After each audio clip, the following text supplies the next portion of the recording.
Hoje nós vamos começar com a parábola das 10 virgens. Essa parábola está em Mateus 25, do verso 1 ao 13. Vamos à leitura.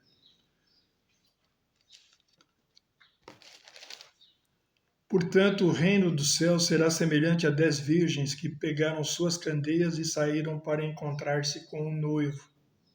5 delas eram sábias, mas outras, as 5, eram inconsequentes. Sábias são aquelas que são prudentes, inconsequentes são as tolas. Né? As que eram inconsequentes, ao pegarem suas candeias, não levaram óleo de reserva contigo. Veja que as prudentes levaram uma botija extra de azeite. Entretanto, as prudentes levaram óleo em vasilha junto com suas candeias. O noivo demorou a chegar e todas ficaram com sono e adormeceram. À meia-noite ouviu-se um grito: Eis que vem o noivo, saí ao seu encontro. Então todas as virgens acordaram e foram preparar suas candeias. As insensatas, as tolas, recorreram às sábias. Dai-nos um pouco do vosso azeite, porque as nossas candeias estão se apagando. Porém as sábias responderam: Não podemos, pois assim faltará, tanto para nós quanto para vós outras. Ide, portanto, aos que vendem e comprai-o. Mas saindo elas para comprar, chegou o noivo. As virgens que estavam preparadas entraram com ele para o banquete de núpcias. E a porta foi fechada. Mais tarde, todavia, chegaram as virgens imprudentes e clamaram: Senhor, Senhor, abra a porta para nós. Contudo, ele lhes respondeu: Com certeza vos afirmo que não vos conheço. Portanto, vigiai, pois não sabeis o dia, tampouco a hora em que o Filho do Homem chegará. Amém? Vamos entender, então, esta parábola. Para entender melhor esta parábola, vamos recorrer ao que Jesus disse, a duas pequenas parábolas que vão nos lançar luz para entender melhor esta parábola. Está lá em Mateus 13, do verso 44, fala do tesouro escondido num campo. O reino dos céus assemelha-se a um tesouro escondido no campo. Certo homem, tendo-o encontrado, escondeu-o novamente. Então, transbordando de alegria, vai, vende tudo o que tem e compra aquele terreno onde está o tesouro. Veja, ele dispôs de tudo o que ele tinha para comprar o tesouro. Ele recebeu com grande alegria. Outra parábola nos versos 45 e 46 fala da pérola de grande valor, que um negociante de pérola. Então Jesus diz assim: da mesma forma, o reino dos céus é como um negociante que procura pérolas preciosas. E assim que encontrou uma pérola valiosíssima de grande preço, foi e vendeu tudo o que tinha e a comprou. Vê? Nas duas pequenas parábolas, eles vendem tudo o que tinham, tudo. Não retém nada para comprar esse tesouro. Então, o reino de Deus é um tesouro assim, que você tem que dispor de tudo que possuía. As 5 virgens prudentes venderam de tudo que possuía para comprar a candeia e a botija extra de azeite. Já as imprudentes foram inconsequentes, pois só compraram a botija que vem com um pouco de azeite. Mas você não sabe a hora que vem o noivo, então você tinha que comprar uma botija extra. Elas retiveram algo que elas possuíam. Você, quando vai entrar no reino de Deus, você tem que largar de tudo que você possui. Se você retém alguma coisa para a carne, você não é digno de entrar no reino dos céus. Esse é o sentido da parábola. Veja, Jesus ele fala em Mateus 6:21 que onde estiver o seu tesouro, aí estará também o seu coração. Um homem dividido entre 2 tesouros, entre 2 senhores, ele vai agradar um e desagradar o outro, não vai dar certo. Na realidade, ele vai desagradar os dois. Você não pode servir a Deus e ter um ídolo no coração. Veja, o João, ele tem uma noiva chamada Joana. Então ele propõe um casamento. Ela fica feliz, né? Mas aí a Joana fala assim, tudo bem, só que antes de você, eu conheci uma outra pessoa. Então eu vou ser sua todos os dias da semana, exceto na sexta-feira. Porque na sexta-feira eu vou encontrar com um amante que eu tinha antes, o Joaquim. Você não vai aceitar isso. E ela ainda vai falar, poxa, mas você é egoísta. Você só quer para você? Eu não posso ter um que eu já tinha antes? Vê, você não pode ter um ídolo no coração. Deus é um Deus zeloso, ele é ciumento. Se você tem um ídolo, você não pode servir a Deus. Você não pode servir a dois senhores. Veja, no capítulo 19 de Mateus, um homem muito rico, um jovem rico, chegou, se ajoelhou diante de Jesus e falou, mestre, o que eu tenho que fazer para herdar a vida eterna? Jesus falou, conhece os mandamentos? Ah, sim, isso eu tenho feito desde a minha tenra infância. Aí Jesus viu que faltava alguma coisa. Ele falou, vende tudo que tens, dê aos pobres. Vem e siga-me e terás um tesouro no reino dos céus. Mas ele era muito rico e foi se afastando. Então Jesus disse aos seus discípulos, é mais fácil camelo passar pelo fundo de uma agulha do que um rico entrar no reino dos céus.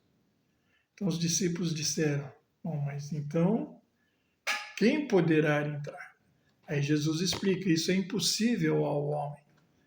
Mas o que é impossível ao homem é possível a Deus. Você só pode entrar no reino mediante Deus. E Deus enviou um Salvador, que é Jesus.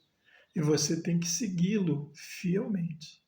Jesus diz, aquele que amar pai, que amar mãe, que amar irmão, irmã, filho, filha, não é digno de mim. Quer dizer, ele diz, amar mais do que a mim, né?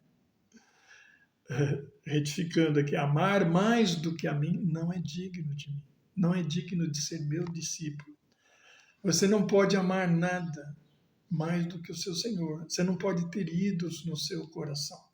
Se você amar mais um filho, ou sua esposa, ou seu pai mais do que ao Senhor, você não pode segui-lo. Você tem que deixar tudo para seguir a Jesus. Tudo. Tem pessoas que têm ídolos no coração. Eu me lembro de alguns anos atrás, uma mulher que tinha dado testemunho que Deus havia libertado ela das drogas, dos vícios, havia libertado do homossexualismo, mas anos depois ela voltou ao homossexualismo. E aí ela disse que Jesus liberta de vícios, de tudo, mas o homossexualismo não. Aí então um pastor perguntou para ela, mas você disse isso numa igreja que que Jesus tinha te libertado do homossexualismo também. Então você mentiu naquela época ou você está mentindo agora? Checkmate. Ela, na verdade, nunca se converteu totalmente ao Senhor. Ela reservou um ídolo no coração. Até um ponto que isso veio à tona. Eu conheci um pastor alguns anos atrás. Eu sabia que anos antes ele tinha caído em adultério.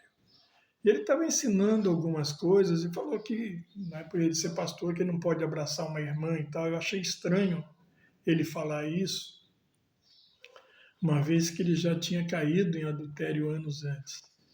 E não passou muito tempo, algumas semanas, talvez poucos meses, veio à tona que ele havia novamente caído em adultério. Veja, ele tinha um ídolo no coração. E se você acalenta esse ídolo, uma hora você cai. Você não pode tomar fogo, né? Jesus fala, tomar fogo em seu seio sem queimar as suas vestes. Um pouquinho de fermento leveda toda a massa. Você não pode reservar nada, nada. Você tem que ter uma entrega total, total ao Senhor Jesus. Porque se você acalentar um ídolo. Então, lá na frente você vai tropeçar por causa desse teu ídolo. Porque você não pode servir a dois senhores.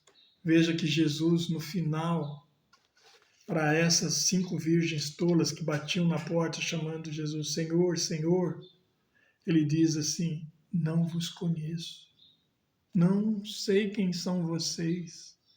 O que Jesus está dizendo? Eu nunca tive intimidade com vocês. Nós nunca tivemos um relacionamento íntimo. Ele está falando de comunhão. Para você ter comunhão com o Senhor, as suas vestes têm que estar sempre limpas. Sempre limpas. Há uma alegoria no Velho Testamento, no capítulo 35 de Gênesis. Jacó vai entrar com sua família em Betel, mas antes de entrar em Betel, Jacó manda que toda a sua família enterre os seus ídolos, entregue os seus ídolos a ele e ele enterra ao pé de um carvalho de Mamre que tinha ali. Porque você não pode entrar em Betel tendo algum ídolo no seu coração, porque Betel significa casa de Deus. Foi onde que Jacó se encontrou com Deus, quando ele estava fugindo de Esaú, seu irmão. E Deus acompanhou ele em toda a viagem e agora ele estava retornando.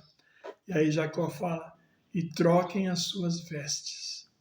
Porque agora você tem que vestir vestes de santidade, porque sem santidade ninguém verá o Senhor. As vestes de santidade significam os atos de justiça dos santos, como está lá em Apocalipse.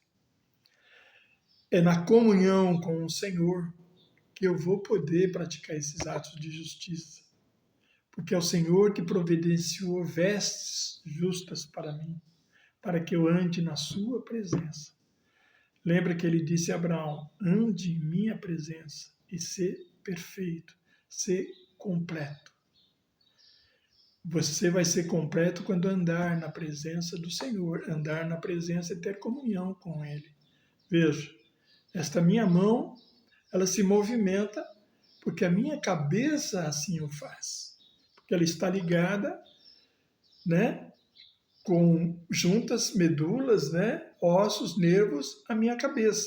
E a minha cabeça comanda todo o meu corpo. Eu não posso comandar a sua mão, porque ela está ligada ao seu corpo. Ela está ligada à sua cabeça.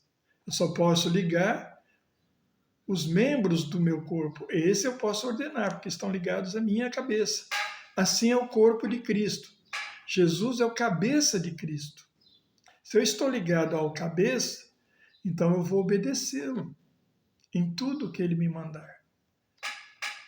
Você precisa ter intimidade com o Senhor. Estas 5 virgens não tinham intimidade, por isso o Senhor disse, não vos conheço.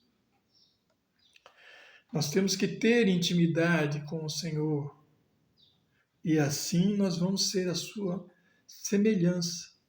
Aquele que não larga tudo o que possui, a sua própria vida e toma a sua cruz e me siga, não poderá ser meu discípulo. Nós temos que deixar a nossa própria vida, porque aquele que amar a sua própria vida, a perderá. Mas aquele que abandonar a sua própria vida, receberá a verdadeira vida, que é a vida de Cristo em vós. Esta é a esperança da glória. Esta é a esperança de uma vida íntima com Deus. Esta é a vida eterna. Amém? Aqui eu encerro as parábolas de Jesus. É claro, ele falou muitas outras parábolas que eu não vou falar aqui, não desta vez. E aí eu começo um outro estudo na próxima vez. Amém? Que o Senhor vos guarde em todo o seu caminho, em nome de Jesus. Até a próxima.